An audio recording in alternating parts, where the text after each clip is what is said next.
বলছি আজকে কোথায় কি করলেন আপনারা? আজকে আমরা পাঁচপাড়া বুথে জনতার দরবারে বিভিন্ন ধরনের কর্মসূচি নিয়ে আলোচনা করলাম। আপনার নাম? উর্মিলা রাজবংশী, গাজলটু গ্রাম পঞ্চায়েত প্রধান।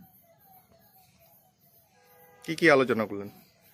এখানে যেমন এখানকার এলাকাবাসীদের যে অভাব অভিযোগ সেগুলো নিয়ে আলোচনা করলাম, এবং সামনে আমাদের যে এসআইআর চলছে, এসআইআর আমরা কিভাবে তাদের সহযোগিতা করব এবং ফর্ম ফিল আপগুলো কীভাবে করবে ওনারা, সেভাবে বিস্তারিতভাবে ওনাদের বোঝানো হলো।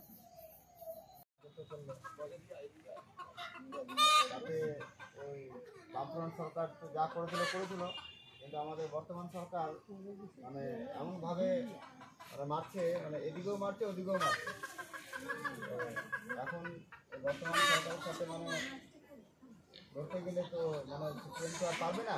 তো আমরাই এখন বর্তমানে ক্ষমতা আমরাই একটা মহিলারা ডিউটি করে 7টা 8টা পর্যন্ত, তাহলে ওই মহিলাটা কি অফিসেই থেকে যাবে নাকি ওনাকে বাড়িতে যেতে হবে? বাড়িতে অবশ্যই যেতে হবে।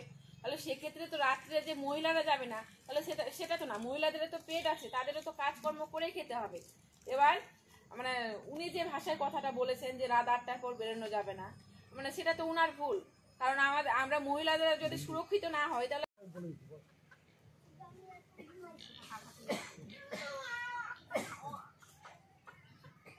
আমরা সবাই ভারতীয় নাগরিক।